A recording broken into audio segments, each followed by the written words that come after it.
Backyard or raising a toast to liberty, do it in the gear that screams freedom. Celebrate 250 years of USA in style. Wear your American pride loud. Trendjackers.etsy.com. Grab yours before the fireworks.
What up? Welcome to Primal Screen. This is your host, Nick Graystone. For the next hour, we're going to talk about fantasy, reality, and everything in between. Let's go. Are you sure? I'm sure. Oh, I'm sure. If Mr. Walker's sure, then I'm sure, because I'm surely live right now. What's going on, kitties? Nick Graystone back into his house for another episode of Primal Scream. I got some cool guests tonight, but of course, the world revolves around Nick Graystone, and I want to talk shit right now for a couple of minutes and basically tell you about the last couple of days of what's been going on. So the other night, I went to go to Smod Castle, where basically I should just buy a fucking piece of property in Red Bank because I'm there more than I am at my own house. I went to go see This Is Gwar, which is the definitive documentary about the craziest bastards on this side of Gwarville. They're insane. It is such a touching documentary, though, like touching and Gwar, like heartfelt, like it doesn't make sense, but in the documentary it does. Like, these dudes have been through so much, and even if you're not a fan, like, you got to respect the fact that these guys basically were so artistic and ahead of their time and stuff, and came up with such a cool and sometimes disgusting way of showing their art, and you know, their whole tale, and just the revolving door of members and stuff, members dying, getting shot, you know, living in this abandoned milk factory, and that was basically where they made all these costumes and everything, and it was just pretty amazing just to watch. And members of Gwar, which I'd never seen them out of their costume, you know, like they were there. They, you know, some of the founding members of the band and stuff, and they told their tale. Kevin Smith hosted it, and it was pretty awesome. I recommend it. Go watch it, you know, even if you're going to get disgusted by it. Like, I'd even recommend, like, a Gigi Allen documentary. Like, if you want to watch someone shit on themselves and, you know, hug people and stuff and piss and do whatever and cut himself and do it, that crazy stuff. You can see that too, but, like, it's not for everyone, but it's for me. And like I said, the world revolves around me, so I'm going to talk about that. All right. So now, moving forward, I experienced my first 4DX movie, and it was Jaws. And it's probably going to be my last 4DX movie. It was a sight to be seen. It was amazing to see the movie and everything, but I think I'm just going to be comfortable sitting in my own home watching Jaws from now on, or just the regular version on the screen. I've seen it in IMAX. I've seen it on Laserdisc. I've seen it in 3D, VHS, and now this 4DX, like, I was literally scared for the children that were there because I felt like the jostling was going to throw them into the third row. Like, I thought that they should have put, like, some, like, safety bars and stuff in it. I was like my neurotic mother and grandmother sitting there worrying about someone else's child. Be like, no, don't do it. Don't smell the smoke and watch out because it's going to throw them.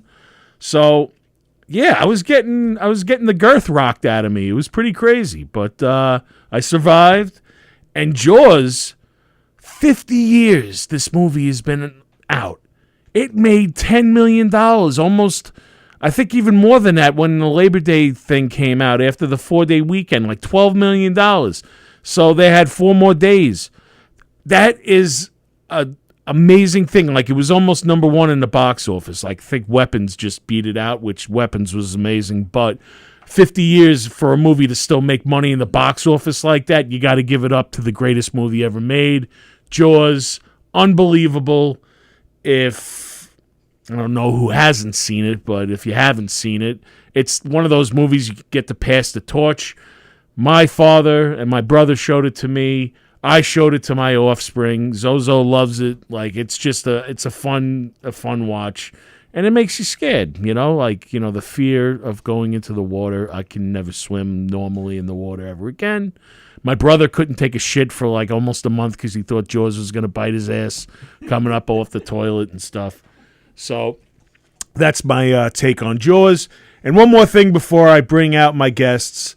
Old Rexy boy is in the hot seat now because basically they had the end of the Fry hearing, which was to see if the nuclear DNA was going to be let into the court case following, and they said yes. So basically the hairs that they found on the bodies, some of the women that trace back to Rex, trace back to the wife and to his daughter, are going to be used. They said that, the defense was hemming and hawing about, like, this is not right. This is like something. But Judge Mazzy gave the green light. And I've said it in the beginning. Suffolk County shit the bed so hard with this, and I feel like they want to put this all behind them. They want to put the boogeyman away, and I think this is the boogeyman. It's Shannon Gilbert's a whole different story and everything. I think she died. I don't think she died by the hands of Rex, and I feel like she was the start of all this, and then it's when they found the other bodies and everything. But I do believe that Rex, basically, he's going to get his ass handed to him. They're going to try him for the first 4 girls, and then the 3 other ones, Karen Vergata, not Karen Vergata, Valerie Mack, Sandra Castilla, and Jessica Taylor.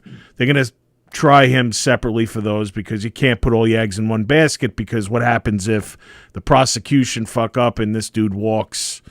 So it's going to be exciting. I have to get to the courthouse sooner or later. And Rex actually has a message for you. For me, actually. Fuck you, Nick. And you know what? Fuck you, Rex. Right back at you, babe. Mwah. With that being said, I'm going to bring on my guests right now because it's important to do that, because I invited them and I'm making them wait right now while I spew my nonsense. But I'd like to first introduce Mr. Brian Orlando, the radio personality. Awesome dude, big supporter of the band and stuff. And I'd also like to introduce Miss Sarah Carlin. She is a psychic medium, and she loves all the witchy and ghostly tales of everything. So, what's up, guys? How you doing? It's really weird that there's a delay, and I'm watching my own actions on the screen about 5 seconds behind. That's all right, man. I'm like 5 decades behind. So I don't try to look at that. Like, I don't even really look at the screen because, yeah, dude, it definitely throws me off. Like, I'm about to laugh. I'm like, what was so funny? But no, like, you got a straight face now, so I don't even know what's going on. But, yeah, the reason actually I am bringing Brian on tonight, he just released a book which ties all of us into it because it talks about a very cool subject, and that is the Rock and Soul Tarot. Interpreting the cards through the universe language of music. So I love it. Brian, when did you come up with the idea of this, and talk a little bit about like creating it? Well, the book is an extension of a class I started teaching about a year and a half ago. And when I got into tarot 6 years ago, I went down to get a deck from my mom, who's been reading since she was 14. She's 73 now. Okay. So I was like, all right, fine. You were right. How do I do this? And she explained it in very traditional terms. She explained it the way she was taught from her tarot readers from the 40s. And I'm like, this all sounds really authentic, but I don't understand a fucking word you're saying. I got to figure this out my own way. And throughout life, and why you and I get together as well as we do, is the only language that I ever understood was music. So I thought, all right, let me figure out a way to associate the cards with songs, and that's how I'm going to get myself versed in tarot. So I associated a song with each card. Like, I would read the traditional books, I would try to figure out what they're saying, then I'd be like, all right, I know a song that kind of goes along with what they're saying. So then I came up with my own system, and then I started to teach it, and the book is basically an extension of that. Wow. That's cool, because a lot of people, I feel like, can use experiences in life and like associate themselves with music. And I know music is a strong it's a strong bond, you know, like brings people together, like you said. It's a connector. Like, to me, there are 78 cards in the tarot, and each card represents an emotion, represents an experience, and even though we might recognize those experiences differently, we've all seen them. It's the same thing with music. The person singing might not be singing in English, but you know what laughter sounds like. You know what happiness sounds like. Somebody could be singing in a happy tone, and it doesn't have to be in English. You know what happiness sounds like. You know what sadness sounds like. You know what all these emotions sound like. And that's what tarot represents, an emotion, an experience. Music has an experience. It represents an experience for everything we've gone through. There's a song for everything that you've gone through, that I've gone through, and we'll both call it heartbreak. But heartbreak for you could be when, you know, your beloved animal passed away. Heartbreak for me could be when the Rangers blew another fucking Stanley Cup. But it's still heartbreak. But there's a song that represents every type of heartbreak there is. And that's the same thing you do in tarot. You're right. You're right. I totally agree. So your mom, she was like, you said she learned from like people from back in the day. So she was like the first one in your family to start reading tarot? We don't know, because her father was a Freemason and he passed away when she was 12. Okay. And she is of the belief that it started with him, but we don't know. Okay. Sarah, how did you start getting into the cards? I was always very curious about the paranormal, right? Because of experiences I had as a child, and all throughout my life. So I think it was just one of those things that I gravitated to when I was a teenager, and I've been reading the deck since I was like 15 years old. Okay. So like, were you taught also, or you learned it on your own? I learned it on my own. Wow. And I've gone to classes just to like strengthen and get other people's perspectives, which really helps. But for the most part, I learned on my own. And what brings it all together is, who did you get to read last night? Who wound up turning around and reading you? Your mom. Oh, there you go. So that's like almost like full circle kind of Yeah. thing that we're dealing with right now. Does your mom still do this? Like active? Oh, obviously she did it last night, but Yeah, she's 73, and I think she still reads a couple of times a week, and she does it all over the phone now because she moved to Florida. okay. So all those clients that used to walk into my house when I was a teenager and sit on the couch and wait, like I'm a kid and I just want to watch G.I. Joe, and I get these people like, oh, waiting for your mom. Your mom is wonderful. And it's like, you should try her eggplant. Like, you know, and that's a big reason why I shied away from it for so long, because it was not shoved down my throat, but it was everywhere all the time. Absolutely. Well, speaking of like the Italian background or anything, you could have named the book Rock and Soul Escarole. That's the second one. Right? That's the sequel coming out. Because that's another tie that we have. We grew up Italian. The best food in the world. All three of us. Yeah. Yeah, that's awesome. So, there, I was looking at like the review of it, and there's a forward in here by Dave Snake Sabo, which from Skid Row, which is awesome, and also Kevin Martin from Candlebox, which that's rock and roll royalty, dude. That's pretty awesome. There's 5 musicians okay. that wrote in the book. So Snake wrote the forward, and then Vinny wrote what they call the preface. So they said, you know, there's 5 passages from musicians. Who do you want to be the forward? I said, well, Snake and Vinny. And they're like, well, no, you can only have one forward. I said, why? What's the difference? They're like, well, no book has 2 forwards. So I said, but what Vinny says should probably come before I start talking. They're like, all right, Snake will be the forward, Vinny will be the preface. I don't know what the... You're going back to school right now, dude. Again, it's literally what we were just talking about. Things mean different things to different people. Right. You want to call it the preface, fine. So I got 2 forwards in the book. One is Snake Sabo and the other is Vinny from Sponge, who you sang with. Yeah, absolutely. Yep. So you're actually setting it up like a hockey team. 2 forwards. I got 2 forwards. My wingers are Brian from the Verve Pipe and John from 9 Days, and then Kevin's my goalie. There you go, dude. So you got a rock and roll team, man. That could be like, remember back in the day on MTV when they had like the softball challenge? Now Rock and Jock. Rock and Jock. Oh, dude, that was awesome. Right? So you can make a Rock and Jock hockey team. That's awesome. That's great. You got to figure out some bench people too, man, because, you know, those guys... Second book. I got the lineup ready. Right? Yeah. Yeah, that's cool, man. That's awesome. That's a good connect, man. You know, that's... You've been doing it for so long, dude. So, you know... Look. And those dudes are good friends of yours. You and I have talked many times. You've asked me to pull cards for you. I wrote the book, and I asked these musicians to be a part of it to sort of bring everybody together.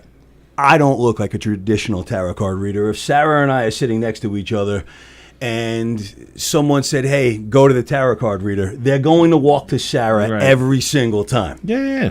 I get it. You know, they might give me $1 because they think I'm homeless, but they're going to Sarah every time. I wrote the book using these musical connections because I want people to realize anybody could be into this, and it's not just tarot that brings us together. At the end of the book, I use a New York Mets reference to talk about how you can connect with those who aren't here anymore. Yeah. And also, you know what? If you're like questioning anything, because at first I didn't understand it. I thought like, shit, dude, I don't want to know anything that's going on, like, or like possibly down the road or whatever, because like that's scary to some people. But then once you need some kind of what's that word? Not certification. Validation. That's why I have Mr. Walker with me, because guys Mr. are using Walker, some big words now, man. What was the word again? Oh, validation. It's validation. Like, you know, like, am I doing the right thing? Am I on the right path? Yeah. Do I, you know, like, you need that certain, like, validation. Well, one of the biggest one of the scariest things that you could encounter in any tarot reading is somebody that relies on you too much. It was a big thing with my mom growing up. I don't want to be the reason why somebody fucks up. I tell everybody there is no future. There are only possibilities. You have the ability to screw up anything at any time. I could tell you right now, Nick, you're going to win the lottery. The ticket is right across the street at that gas station, but you are so excited you don't look both ways, you get hit by a bus. Yeah. Like, we have free will of ourselves, not everybody else. Right. And when you rely on it too much, it can be scary. And Sarah, we've talked about this how many times. People will come to you too much, and is the pizza dough going to rise? Go cook it and find out. Right, and I always tell them it's showing you possibilities. It's not definite, and people do come to you and they say, "Oh, I don't like to get readings because I'm scared. Don't tell me anything bad." But it's really just possible outcomes. It's up to you what you actually do. Listen, we make the same mistakes over and over again.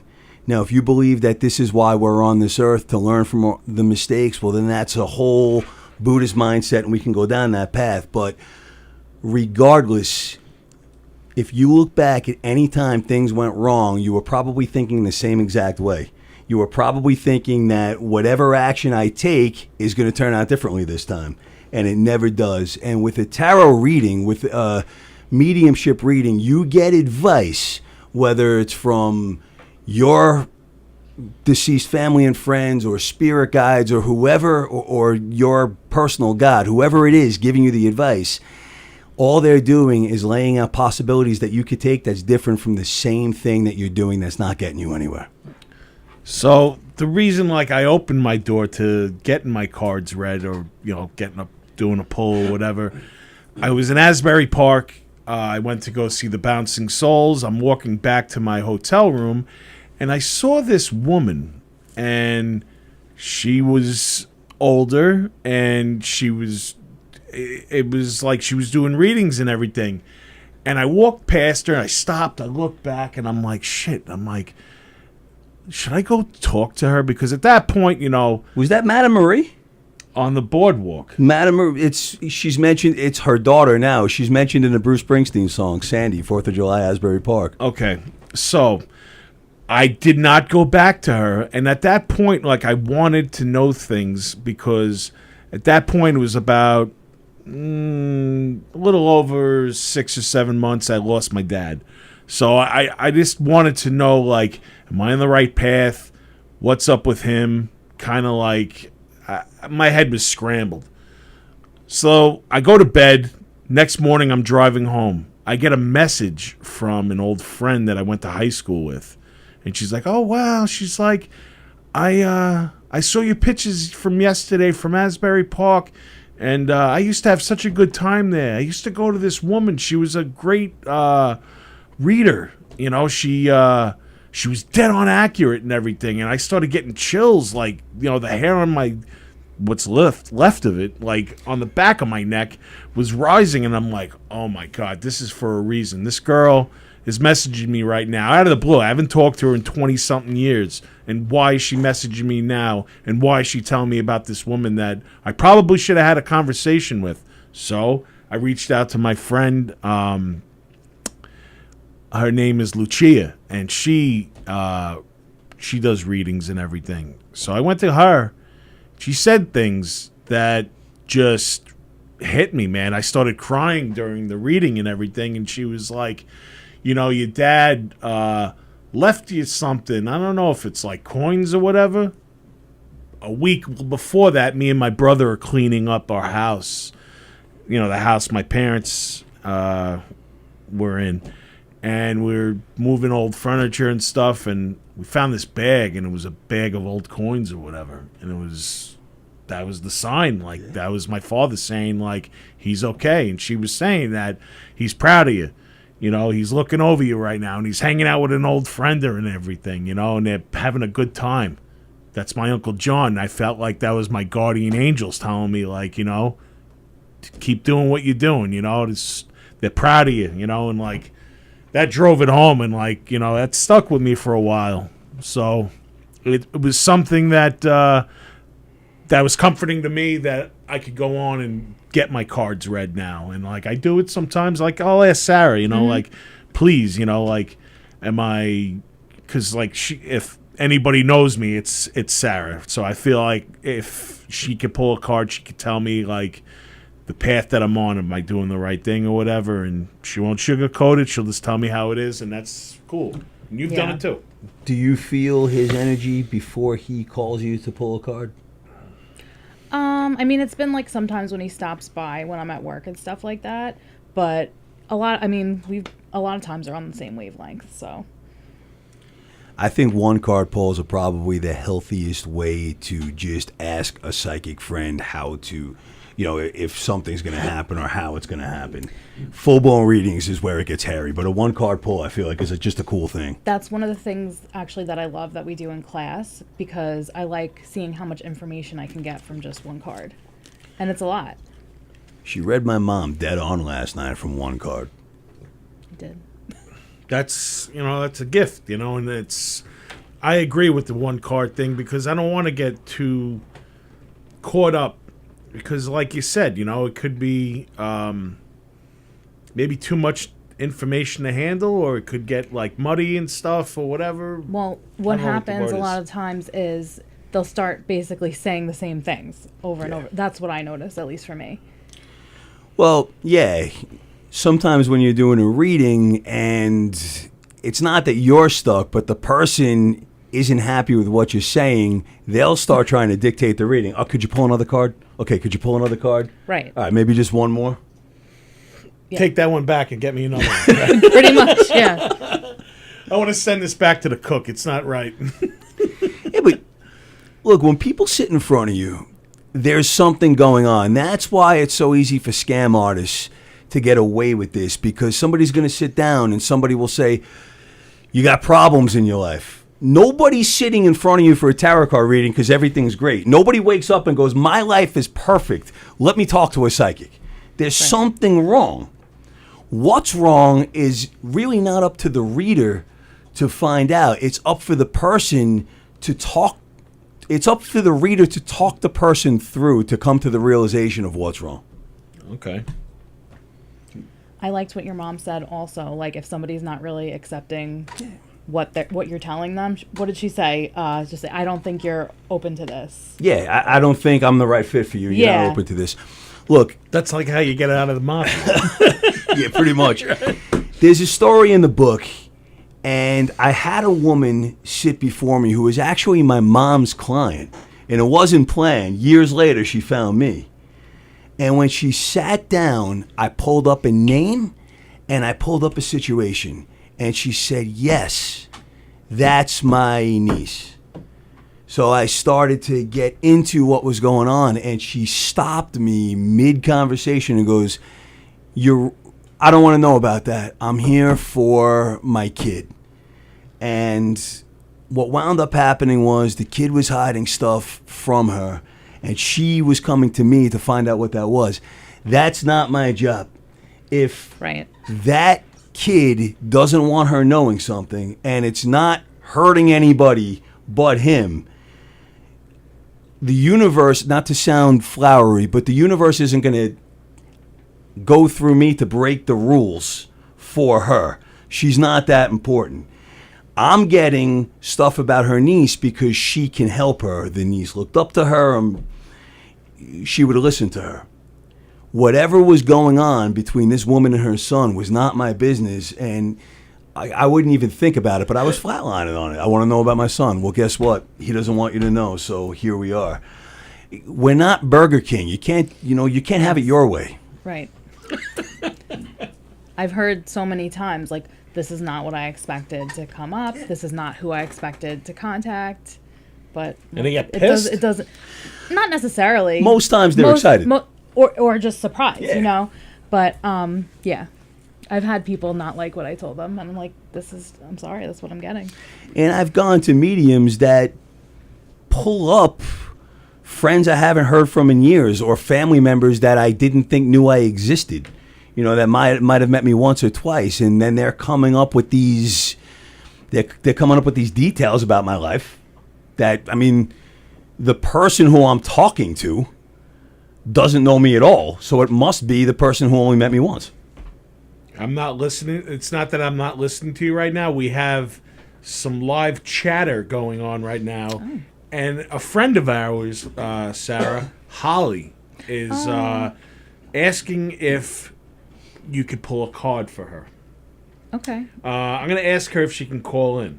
But she also had another question there. Okay. She wanted to know if it's hard to read for people that you know. Yes and no. It's not as hard as I originally thought it was going to be. What's the phone number here? 516? 516-465-3990. I could put it on the screen. You want me to put it on the screen? Yeah, do that. Yeah. So she's going to call in. When she calls in, then we could do the card thing. But cool. yeah, and someone else said that Lucia is legit, and I don't know who that person is, but Lucia is legit. What is it, to go or something? The go-to. The go-to. Lucia is legit. Every time she tells me something, Anthony. That gets me. The Uncle main Cheese. reason why... She is legit, dude. I agree. I don't know. I didn't read that right away. He's going to be pissed at me that I don't know his thing. All right, here we go. We got a phone call. Holly. Nick! What up? What up? How are you? I'm good. How's everyone doing over there? We're good. Zozo's actually on the couch right now. We're going to bring her out in a little while. And, yeah, we got Sarah over here, and... everyone's doing good. I'm so happy. I want Zoe to pull my card. You want Zozo to pull your card? Yeah. All right. So Zozo. I got the right deck for Zozo. Come on, Zozo. We were gonna bring her out. This was gonna be a special thing right now, but this is a double special thing. Zozo loves this. Thank you so much for including Zozo. Of course, she's my favorite. Thank you. How you doing, Hal's good? Yeah, I'm great. Cool. Did you go see Jaws? Yeah. No, I might this weekend, maybe. All right. I got to see it on the big screen again. Absolutely. You always got to one is take this? the whatchamacallit, the chances every There's time. my girl. Comes. There she is. She's getting she's getting big. She's a bean There you go, babe. sprout. So all right, she's gonna shuffle up and see what you got. I don't have anything specific. I'm just curious what happens. Okay. You can hear everyone can hear?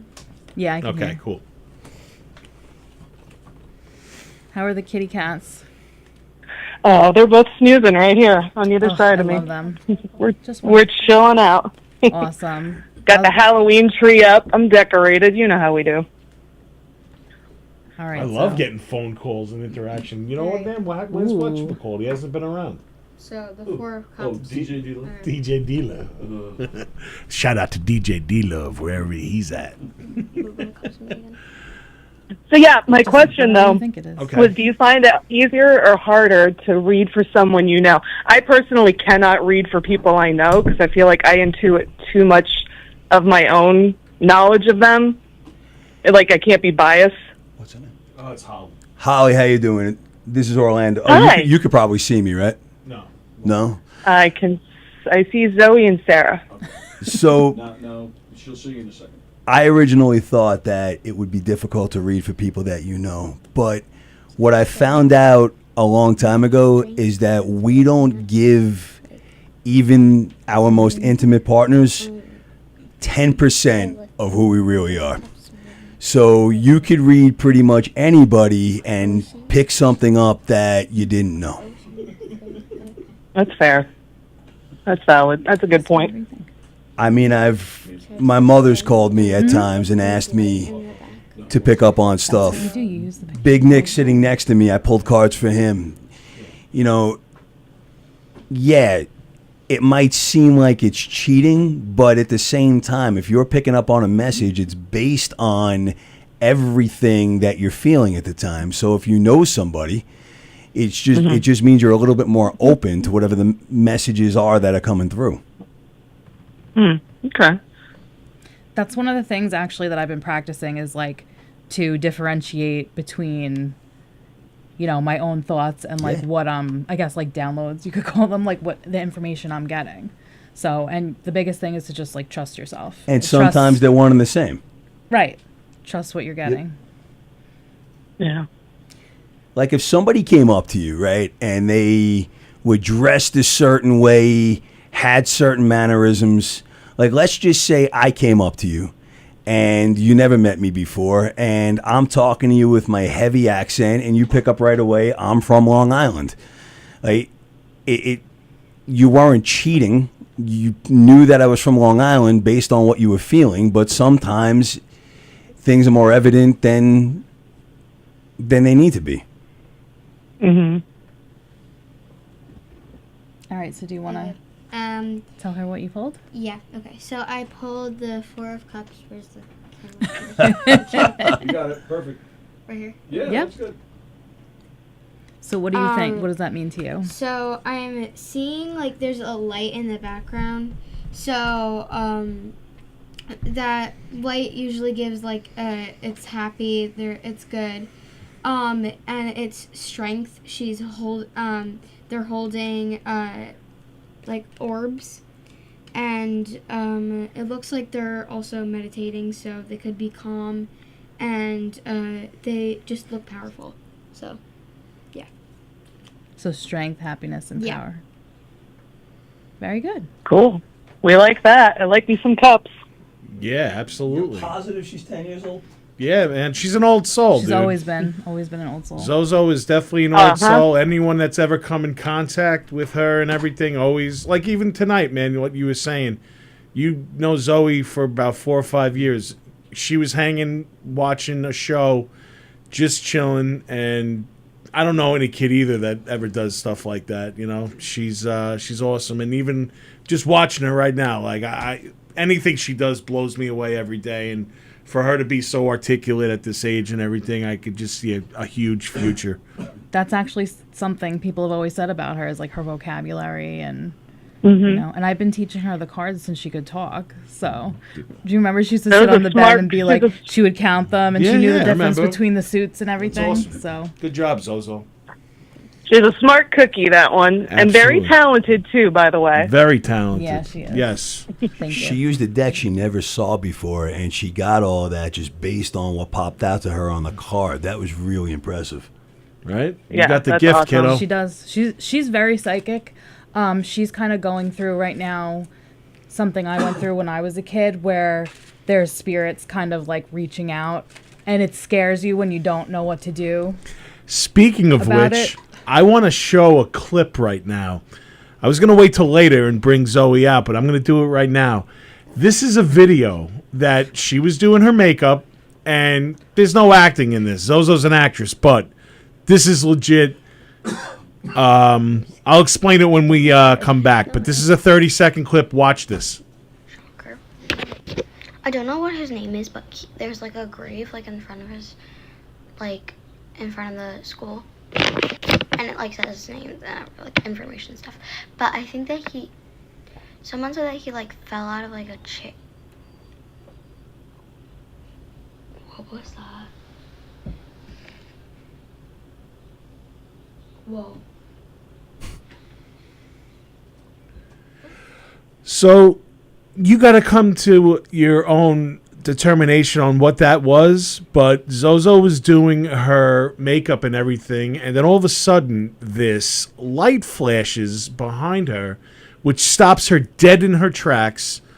There's no like traffic going by. There's nothing like that could possibly happen, or shadows can come through the window or whatever. So she was talking about something going on at her school, about a kid that died, and all of a sudden that little thing passed. And the same thing used to happen to me too. Like I noticed if I would talk about things like that, it would kind of like intensify the energy. I mean, I feel like it's happened when you were there. Yeah, no, You know, it has. You could feel the air get thick. And now I know how to protect myself a lot better, and to allow who I want to speak to and who I don't. So that's another thing I'm trying to teach her. Yeah, and just, you know what, like you've witnessed it in the house on Sims. Mm-hmm. Oh yeah, remember when the cabinet door opened? My father was sitting at dinner. We were sitting around the table. He was telling us we're all fucking crazy. There's no spirits in the house or whatever. And with him lecturing us about you guys are nuts, and all of a sudden this cabinet opens up. The windows are shut.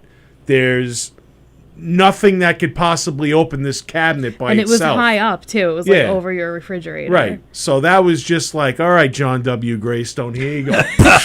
And it opened up, and he just looked at it. He was like, oh, it was the wind. And I'm like, it's the wind blowing out of your ass right now. So, I'm sorry, Dad. I'm not talking shit about you. People who doubt this stuff will doubt it. You could have videotaped evidence. Ghosts could appear. They could sit in this chair in front of you and say, hi, I'm dead, but I'm here. And they will be like, nope, it's a coincidence. Yeah. The doubters will always doubt. Well, Halls, thanks for calling in, and I hope, the card read was something that you were looking for or whatever. Thanks, guys. I love you. I hope I see you guys soon. You will. I'll see you at Chiller probably, right? Hell yeah. I'll Cool. be at Chiller. Awesome. Nice to I'll meet be you, there. Holly. Nice to meet you, too. Bye, guys. Bye. Take care. Based on something she said, though, about is it hard to read people that you know, my mom has been reading the same people for decades. Eventually, you're going to know everybody that you read. Yeah. Because when you wind up doing this professionally, you get the same people sometimes every couple of months, however long your rule is on when you can read. So eventually, you wind up knowing everybody. Absolutely. Yeah, I mean, like, we're all brothers and sisters. Exactly. That's another thing, too, for readers. Like, if anyone's listening who is an aspiring reader, like, you have to set boundaries on how often you'll read people, because sometimes they'll come back. What's your rule? I don't really have one yet, but 3 months. Oh, 3 months. We got a call. Hello. Hey, Tony, what's going on? It's Anthony. No, this is, wow, I sounded like Tony. Oh, I thought he'd be picking up the phone, like, he's screening calls. Oh, no, I'm the receptionist over here, too. Oh, then you should know who my YouTube channel is. You don't know what it is? I know what it is. Liar! You're the liar. All right, we got Uncle Cheese on here. You want Zozo to pull your card, or you want someone else? Please. You want Zozo? No, Zoe. All right, Zozo, you're Hey, up. Zoe, how you doing? Zoe, you want to try these because they're easier to handle? You want to use this deck again? I don't care. I tell you what, kiddo. You choose. I don't care. Well, pick. I'll try a new one. All right, Zozo, you're on the take right now. These are Justice League Tarot cards. Oh, these are cool looking, man. Justice League? Oh, yeah. And that's another thing, too. There's nonsense of nobody else could touch your cards, blah, blah, blah. Have fun. Like no one else could touch that dude's harmonica that time, right, Ant? Yeah, no one touches the harmonica. But what if I want to blow on it? Yeah.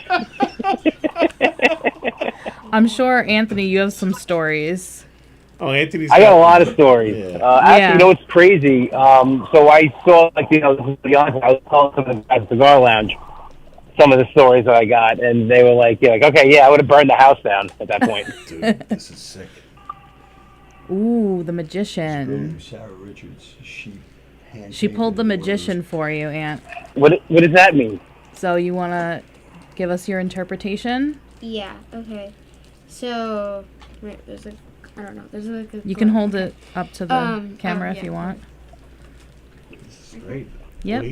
Participation. Here? Yep, perfect. All right, so go ahead. All right. So I see strength again. There's a light. There's light again. So that I see happy. He's holding a staff, or is that a sword? What is that? Is it? It's a wand. Okay, it so looks it's like. a wand. And there's like flowers. Flowers make people happy, so I'm also picking up happy on that. And there's a sword too, so more strength. And yeah. What do you think about what he's doing? He is holding up a staff or a wand. So what does that feel like? It feels like powerful. I think that he's trying to like do something like trying to maybe stop it, because So what do you want to tell Uncle Anthony? What do you think the message is for him? The message is probably, but I didn't ask the question though. Because. What do you mean? Well, they're supposed to the get message, questions. Zoe, is what you're feeling the card's telling you. Yeah, exactly. It's telling you that you could. I feel like you could be unstoppable. There's like you can't like there's like no can't, you can do it. And you're amazing. And you're gonna be happy turning out like something that. There you go, D. Zoe, I'm going to tell you something right now. Before I called, I asked a question. I'm not going to say what it is, but it was something around that, and Zoe nailed it on the head. Yep. I'm blown away. That's my kiddo. Yeah. Anthony, I just want to, from a clinical definition, the Magician is a card that lets you know that you have all of the tools.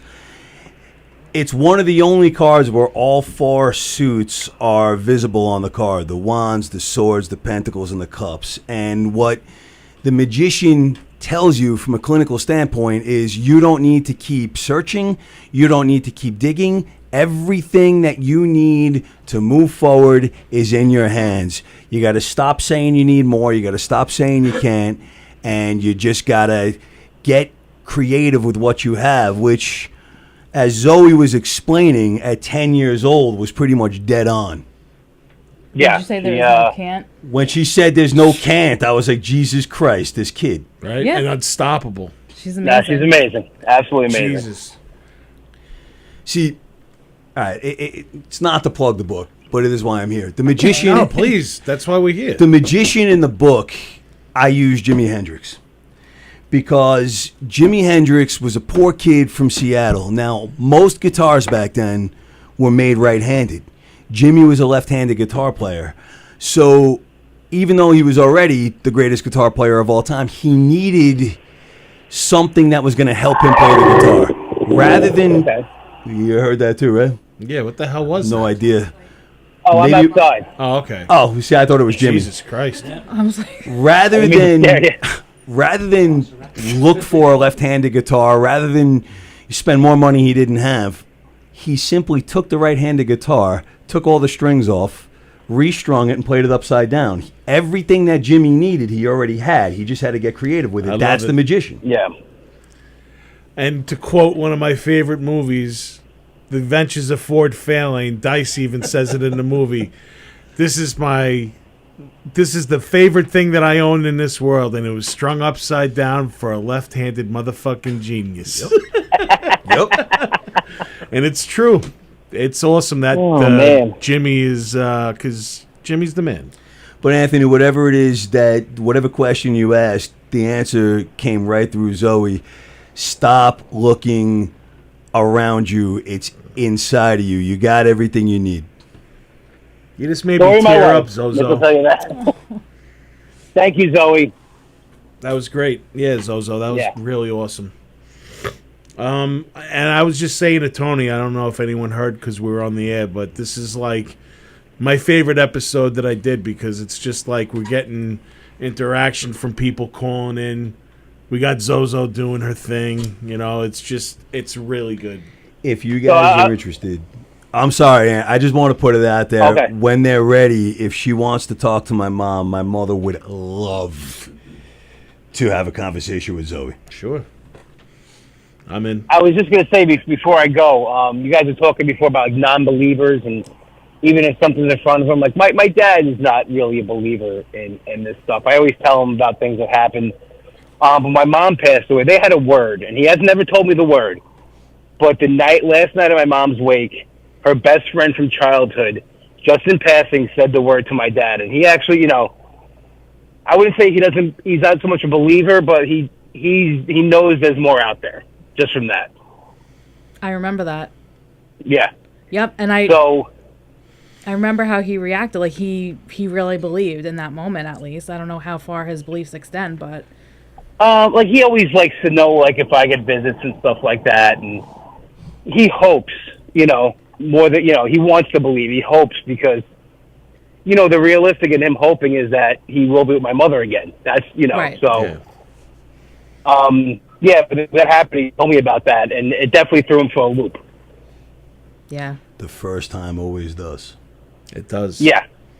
But Anthony, I could tell you from experience, and even growing up around this, I doubted it as much as I possibly could. It takes one time, and then the door never closes again. That's it. Yeah. All right, guys, I'm going to head back in. I'm watching the game tonight. So. All right, brother. Well, thanks for calling in, dude. All right, I'll be watching on the on YouTube. Yo, plug whatever you're doing right now. What's the name of your thing? So I got a YouTube channel. It's called The Go-To Pod. It's youtube.com/@GoToPod. I'm putting more stuff out on YouTube, trying to be more creative with that, and there will be a podcast coming soon called The Go-To. So, you can find me there or at Comic Anthony D on Instagram. And like I said, you said to me when I started on my first episode, dude, it's a different stage, but you got the same tools and you know what to do, man. So I got faith in you, brother. So does Zoe. Thank you, man. Thank you, Zoe. All right, everybody have a good night, and I'll talk to you soon. Good meeting you, brother. Take care. Bye. All right. So I'm blown away with what Zoe told you. Man. That was unbelievable. Oh, holy shit. I just got tears in my eyes. I really did. I guess got it was amazing, Zozo. She has a gift. Yeah, that was awesome. You just mic dropped twice. Yeah. No one does that. She does all this stuff so nonchalantly. Yeah, that is amazing to me. So Zoe, what I could tell you is this: my mom used to tell me how I would do things like this as a young kid, and then I shied away from it. If you're into this, don't ever let anybody tell you that it's not real. Don't ever let anybody talk you out of it. You embrace this stuff. And it's not that everybody else has to know. If you have friends that are into it, you could talk to them about it. But this is your thing. Just remember that. The best way to make sure nobody ever, puts you down for it, it's your thing. Nobody else has to understand it. You could be proud of it. You could talk about it. But if somebody's like, that's not real, it's because they don't get it and you do. And that's all there is to it. You're in the club, kiddo. And if anybody else wants to be in it, they can be. And you can welcome them in. But if they're not, no problem. You're in the club, and you could go as far with this as you want. What I saw tonight, I've never seen in the 10-year-old. I've never seen in the 40-year-old, and I teach this. Very impressive, Zoe. Yeah. Thank you. All right. Nonchalant. Yeah. So I don't even know where we go from here. This is unbelievable. Well, I think where we go is trying to figure out, what deck to get Zoe next. So she has my rider. Wait. But you see, people ask me all the time, what's the difference between a tarot card reader and a psychic medium? And everybody will give you a different answer. I don't think there is a difference. I don't think, when you say, mediumship, that means you talk to the other side. And then with tarot cards, that you get messages. No. Messages are messages. Sometimes you need to hear more from people who are not here anymore. And sometimes you need to hear more about the screw-ups that you're making right now. And if the messages come from a deck of cards that cost $19.99, or they come from here, it still comes from here. The cards are not telling you anything. Everything that she saw came from in here. Right. So when you go to somebody and they say, I'm an evidential medium, that means somebody's going to bring up stuff that they wouldn't know about to prove that the spirit is here, right? So what's the difference if I read these tarot cards and come up with something that you didn't know? When I pulled your card, I was using the rock and roll. I'll never forget this. I was using the rock and roll deck. And the band representing the card was Rush. And I remember thinking to I wrote down 3-piece. And then I sent you over the card. And the thing that meant the most to you was the fact that your band was a 3-piece. And that meant more to you than anything that I was about to say. And I think the message had something to do with you just continuing along on the path that you are, right? Yeah. So that didn't come from me. That didn't come from the card. Somebody wanted you to know that. And the faster we give up on labels of what we call this stuff, like by the time Zoe's old enough to do this professionally, which, by the way, kiddo, is like next year with the way you're going, maybe we can all just, the easiest way to believe in this stuff is to stop with the expectations. And the second you put labels on this stuff, you're going to get expectations. That's why for the longest time I didn't want to say I was a medium. Because sometimes somebody sits down, dead people don't want to talk to me. Yeah. I need to talk to them about other stuff. And if you expect certain things and they don't come through the way you expect, you're going to start to doubt. And then you're going to tell other people, they're full of shit, that didn't happen that way. You know what, too? I feel like the ones that are mainstream mediums give it a bad rap.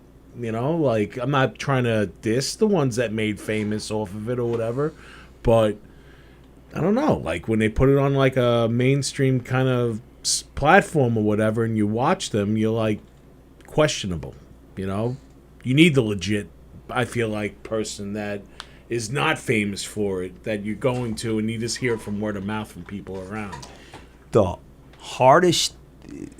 easiest way to make somebody doubt you is to be that good. Not to the person sitting in front of you, but to anybody watching. Yeah. So, like, the person sitting in front of you knows you had no way of knowing that. Right. But if I'm watching on TV and you're nailing it, I'm thinking this is a stage, this is bullshit, this is a setup. Yeah, absolutely. That's why these things need to be more in private. And intimate. Yeah, absolutely. Absolutely, man. Like, I don't feel like you can go on the road with it. Well, I've done what they call galleries before. And again, another story in the book. The second one I've ever done, Snake from Skid Row, was in the audience. I'm nervous as it is, and I'm thinking to myself, all right, it's no big deal. I don't really know any of these people, and it's just a couple of people from Long Island. And I walk in, and there's Snake sitting there, and I'm like, you've got to be fucking kidding me. The guitarist of Skid Row is staring me in the face, and I'm supposed to go through with this? So I sit there, and I'm looking around, and I say, okay, Aruba, timeshare Aruba. What's the business decision about the timeshare in Aruba? Minutes go by. 5 minutes felt like 5 hours when you're saying something and no one is responding, and there are 10 sets of eyes on you. Even if it was 30 seconds, dude. I look like the biggest fraud on earth. But it's in my head, and I can't stop. And somebody's like, I have one in Hawaii. I'm like, no, it's Aruba. And all I could do is see Snake staring at me going, I failed my childhood hero. Finally, I look and I say, no, you. What's with the timeshare in Aruba? And she rolls her eyes and she goes, fine. My family's had a timeshare in Aruba for 27 years. And I said, so why didn't you fucking say something? She goes, because we're getting rid of it next week. I said, so don't you think that's a business decision? No, it's not a business decision. I just told you we were getting rid of it. We're signing the papers over next week. It's a business That's a business decision. So, dude, people are so ignorant. That happens a lot, though. Like, they don't want to accept it. Yeah. Anybody, but that's my long-winded point, and I apologize for it, but even those that get really good readings, if you're a skeptic, you're going to be a skeptic through and through no matter what. And you cannot break anybody from it. And somebody's going to say, yeah, I went and I saw Orlando and he was good, but there was this one woman and blah, blah, blah. And that woman's going to turn around and say, yeah, he didn't know anything. Even after I proved it. Right. You just need to move forward with this stuff and you need to be confident. My mother has said to me, Brian, if you're feeling it here and they're telling you you're wrong, they're wrong, not you. Don't take it personally. Mm-hmm. That's great advice. It really is. Because follow your heart. It could apply to anything. Yeah. Your mind may catch up. It may take a little bit, like a while for your mind to catch up to it. But if your heart's sane, it's impulses of whatever, go for it. And keep in mind too, when you're doing readings, your clients are put on the spot. I have driven psychics crazy. I mean, how many times somebody says something to you and you're going, no, no. And then you're driving home and you're like, fuck. Yeah. Well, I feel like it's the other way around. People will tell me later. You know? Happens both ways. I think. Yep, absolutely. The awesome psychic, Gina Simone, sat in front of her and she kept saying, there is a white horse. Your family owns a white horse. And I said, no. And they're like, no, there's a white horse in your family. I was ready to get up. I'm like, lady, there's no white horse. You're nuts. So then she moved on and she nailed on so many things that I was sold. I'm like, this is an amazing medium. A year went by and I'm walking past my living room and there's the picture of the white horse that my great-grandfather painted on the wall that I pass every day. I passed for the year after the reading and the 10 before that. It just doesn't click sometimes. Yeah. You know? Right. I feel like also sometimes the things they'll show you, like she was saying a horse and you were thinking literal, but it was a painting. It was a painting, yeah. So yep. They show you in different ways and it doesn't always click right away. Whoa. I love getting blown away, man. This is blowing me away tonight. This is a great episode, and it's just so informative and everything, and it's awesome. And this is like the coolest podcast I've done. This is a blast. Thank you, man. No, I appreciate it. I appreciate you bringing the book on here and Rock and Soul Tarot. Where can you get this? So it's on Amazon.com. It's on BarnesandNoble.com. If you want to support local business, you can go to the Next Chapter in Huntington, the Book Corner in Riverhead next to the aquarium, Book and Mortar in Mount Sinai, and Little Shop of Crystals in Sayville, and Peace Love Prana in Shirley at William Floyd Parkway. It's in all of those stores. There you go. So if you don't want to go on Amazon, you can walk in person and get the book on Long Island. That's pretty awesome. Oh, leave me a damn review. That's like how it all works now. Yeah, absolutely. 5-star review, kids, before you even read it. I have 1 4-star. Do you? From my own aunt. All right. Well, it doesn't matter where you get them from. You know, eventually it all adds up. I'll get on that. I'm sorry. I don't care what you say. Just the 5 stars. That's what matters. matters. I need some reviews too. Like I only got 1 review on Facebook, and I have another for the podcast. Yeah, yeah. Okay. Yeah, and on Spotify too. But yeah, I mean, Sarah, where can people come to see you do your readings and stuff? So I work out of Charmed and Healing in Belmore Village. And you can also book online on my Instagram. I have a link in my bio. It's at Sarah Reads Tarot on Instagram. Very cool. And before I wrap up this podcast, I want to plug some of the sponsors that sponsor this circus. It's Mr. Beery's in Bethpage. I'd like to thank them. They're like the Long Island CBGBs. They're hardcore supportive of the original scene with music, and there's always something going on at Mr. Beery's. Monday night's Mundioki. Tuesday night is vinyl night. You bring your favorite vinyl, they'll play a side. Wednesday is video game night. They have many consoles there. They have Sega, they have Nintendo, they have PS2. They even have the old arcades in there. I believe a shoot 'em up game and also a Aerosmith. The Aerosmith game is there.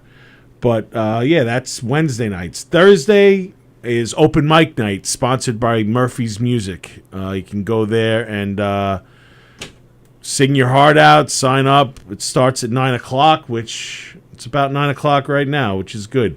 This Friday, a couple of my friends are playing there. Bad Mary, The Going Rate, and Pilot Program. And on Saturday, it's Dave's B-Day, Cover Coletti Soundtrack, Foo for All, and Rob Shaw. And Sunday is the Challenger Fundraiser Jamboree, Tiger Rose, Glenn Strange, Dave Christian, Katie Carroll, my man Graztopia, and Joe Hess. Saturday the 30th, September 30th, is Bob Ross Paint and Sip. September 16th, October 21st, November 18th, and December 16th, They are having a haunted investigation tour by Universal Paranormal. It's a free drink with the ticket. You can hit up Julia there. She'll tell you everything. And last but not least, Tony, I have actually a picture for this. You wanted it. You got it. Demon Scar has just booked. We're coming home, mama. November 14th. More bands to be announced. Come down and hang. We're going to be doing some new stuff. It's going to be awesome.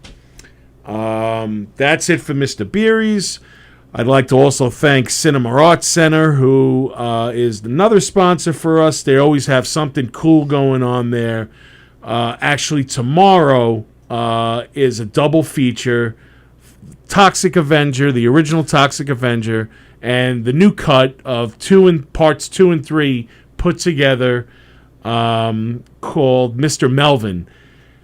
Uncle Lloyd Kaufman, he's going to be there, and the original Toxie is going to be there. Mitch Cohen. I actually went to high school with Mitch Cohen, and I don't think it's the same one, but Mitch Cohen's going to be there. He played the original Toxie, and it's going to be cool. They're doing a Q&A and a meet and greet, so definitely come down.